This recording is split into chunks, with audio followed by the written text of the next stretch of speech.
We have Aligaz from Dallas claims to have evidence that God exists. What kind of evidence is it, Aligaz? Yeah, I have evidence for the existence of God, but what kind of evidence is it? But but I think we have to define God first. I guess. I'm fine with that, but I asked a question, which is what kind of evidence is it? Hey, what do you mean? What kind of evidence? You don't know about different kinds of evidence? Okay, we have to go through step by step, so I can show you that. I was trying to go slow step by step by asking what kind of evidence it was. Is it anecdotal evidence, testimonial evidence? Is it scientifically examinable evidence? Is it empirical evidence? It's scientific. It's scientifically provable evidence. Okay, so you've got scientific evidence for God. You can go ahead and define your God. Okay, now, the God who created the seen and the unseen world, the God of the universe, and the God of the Stone Age, the Bronze Age, the age in between, and the God of the 21st century. You haven't defined any characteristics of this God. You're saying this is the God who created the seen and unseen world. I don't know what an unseen world is. God of the Bronze Age, okay. God of the Iron Age, all of that is sophistry. I need a definition of God. Yeah, that's what I'm coming. You have to, in order to make you understand, I have to go step by step. No, you're not. Well, no. The thing that you're doing isn't helping anyone understand anything. That's my point. Define God. God is the creator of the universe. Does that make sense? What does that mean? What characteristics does God have? Is God a thinking agent? Does God still exist? Yeah, he still exists. He was, and he is, and he will be. Okay. He is the God of the all-powerful.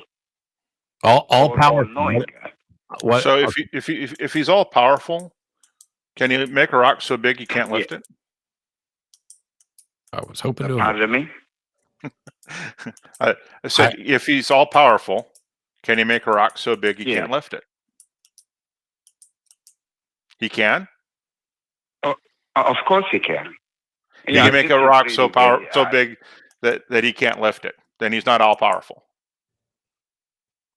That's what it is. Let me say, I think you define God as a man. You see? Hang on. God. Hang on. Let me. No. I let you. We're trying to be clear on this. You defined God. You defined God as the creator of the universe, as a thinking agent that still exists. And then Jim asked you if it was, or you said all powerful, and Jim asked if he's really truly all powerful, can he create a rock that's so heavy that God can't lift it?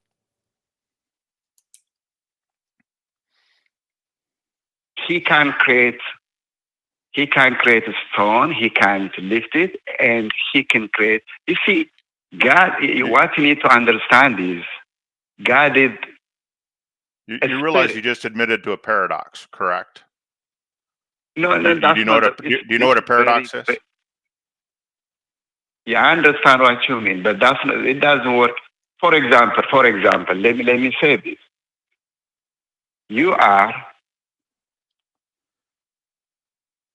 a human being with body, mind, and spirit. No, I don't have a spirit as far as I can tell. You don't get to just claim that. You'd have to prove it. Right. Okay. You see, and that has nothing to do with the paradox. And it also has nothing to do with God. Whether or not I have a spirit has nothing to do with proving God. So we're trying to get you to define God, and you defined God in a way where you've created a paradox. Because despite the fact that I didn't think for a second we were likely to get a call where somebody would say, yes, God can create a rock so big he couldn't lift it. I mean, that's just an utter failure to understand logical contradictions. Because what you're saying is God can create a rock that he cannot lift. Which means there's something that God cannot do, which means that God is not all-powerful. And if God cannot create the rock, then he's also not all-powerful.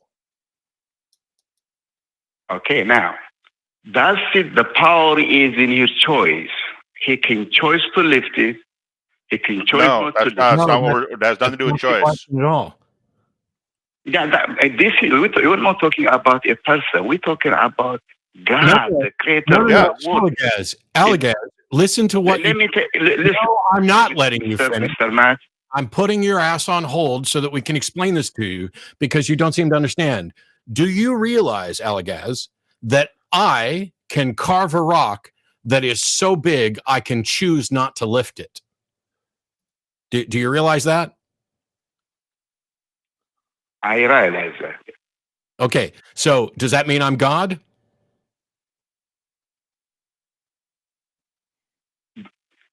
You see, you have only one choice. You can be able to lift it, or you cannot be able to lift it. Yes, but in that case, he can lift it and he can't lift it. That's his choice. That's not what we're asking. I don't give a rat's ass about choice. Am I God? Am I all powerful? Because if he creates something you can't lift, if you can't lift, then you can't create a rock you can lift. You see, you can't do both sides. You have only one choice. But God can do both sides. That's why we call him God. Prove it. You don't understand logic in the slightest if you're going to bow out to, well, because the question wasn't, can God create a rock so big that he can't lift it, or that he can choose not to lift it? The question was, can he create a rock that is too big for him to be able to lift? Not what his choice is. You see, Mr. Matt, if he decides to create that he can't lift, of course he does. If he wishes to where are you getting decision from our statements? That's what the power is. You see? That's what the power is. Let's go Aligaz, where are you getting the choice? We're saying we don't care about whether or not he chooses to do so. It's whether or not he can. You can choose to drive a car or not choose to drive a car. Has nothing to do with whether or not you can drive a car. The choice is irrelevant. Okay, sir. We want to know, can he make a rock so large he cannot lift it? I don't care about his choice. I just care about what he can and cannot do. Okay, to be honest, you have a lot of listeners, okay? So why don't you give me a few minutes to go through what I'm trying to share with you? Because your second sentence we disagree with. I'll tell you why, because I actually respect our viewers enough not to waste any more time on this call. Right. I wouldn't have expected. I was actually mildly irritated when Jim brought up the, all powerful, can he create a rock? Because first of all, I will go on record as saying that guy has no idea what he's talking about and shouldn't be taken as a representative of arguments from theology, because modern theologians would talk about the God, God of classical theism, and say that God has all power that is logically possible. That is the response to it. And if in fact there is a God who has all power that is logically possible, is a question that we can potentially address. But when you just sloppily say God's all powerful, you're going to get to the, can he create a burrito so hot he can't eat it, or a rock so big he can't lift it? And it's worse than kindergarten theology, but at least it's a response that exposes something that's worse than kindergarten theology. Right. And I honestly thought he would correct and go the correct direction. I honestly thought he had misspoken or was speaking colloquially, either of which I would have been fine with. But when it was a second thing out of his mouth, it felt important enough to me to go ahead and say, let's make sure he's not speaking colloquially and get him to be sharpen up a little bit if he is. But as it turns out, he wasn't speaking colloquially. Yeah, and it's kind of sad to be in a position where somebody's put on the spot who doesn't understand logical contradictions, doesn't understand identity, doesn't understand anything in that realm. Because, if we look back at that call, what actually happened was somebody called in and said, I can prove that God, I have evidence that God exists. Okay. And all I wanted to know at the beginning, before I wasted a bunch of time, is, are we going to get to empirical verifiable evidence, or is this just anecdotal testimonial evidence? Because I don't care. Right. I mean, anecdotal evidence, you can stack it up all day long, and it's not going to ever be sufficient to conclude that a God exists or to conclude something supernatural. But if you're going to define a God, I mean, look at the process we went through to even start to get a definition. God is the creator of the seen and the unseen world. I still want to know what the hell you mean by the unseen world, because there's lots of things that I haven't seen but could be seen, and I'm not aware of things. I mean, there are things that are too small for me to see without aid or assistance. There are things in the past that I cannot physically observe. There's lots of philosophical kind of eddies to roll around in there. And yet it was, this is the creator of the universe and the God of the Bronze Age and the God of the Iron Age. And I'm like, yeah, very, very sloppy thinking. Here, God. Here, Jim. God, Jim. Yeah, I like that. Give me a definition of a God that you used to believe in. So yeah, it was the omni God, and the God who is angry in the Old Testament and happy and jolly in the New Testament. Essentially, I mean, boiling it down to something that takes less than a couple of minutes. That was kind of the all-loving God who punished the wicked. The Superman God, for lack of a better definition. That was the God I was taught. Yeah. And to be fair, that's not a great step beyond what the caller did, which is the whole reason that we've been doing the show. If somebody said, Matt, tell me about the God you believed in. The God of the Bible. Well, which God is that? Well, I guess I should say that my particular denomination had a view of the God of the Bible, that God was sovereign, the creator of the universe, the foundation of morality. I don't think I would have ever said foundation of logic and reason back then. It wasn't. Right.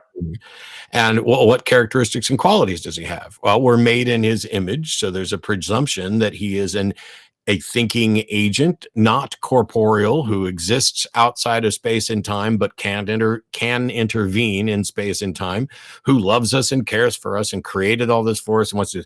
Now, none of that really tells you that much about a God. It tells you, what this is the nebulous idea that I've kind of hung my hat on.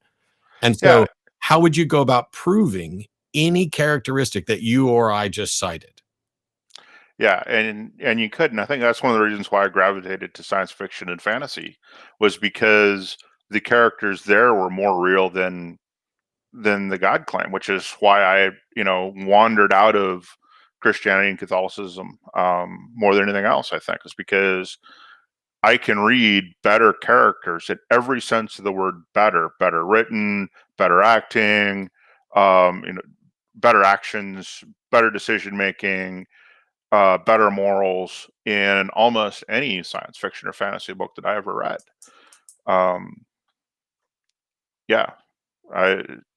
That God in the Bible is not a good person. Yeah, he's not a good hero.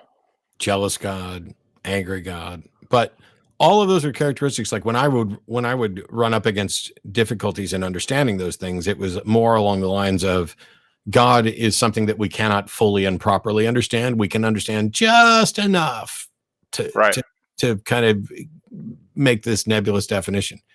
And that's a real problem that even some of the best theologians have difficulty with. If you look at someone like William Lane Craig, who's going to present some version of the Kalam cosmological argument, the God that he's advocating for is all of a sudden, spaceless, timeless, non-physical mind that does this. It ends up being a panacea to fill in the slots where we don't know and don't have explanations.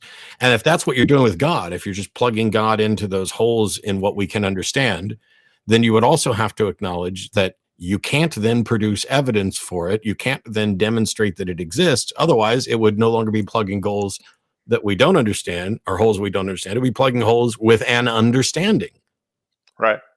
Well, when I first started watching XP and started looking at debates and doing all of that, one of the things that I noticed very quickly, noticed even today, the biggest difference between our average caller and William Legg Craig is that William Legg Craig is better educated on the subject and philosophy has bigger, fancier words that are probably more accurate, but he's saying the exact same thing.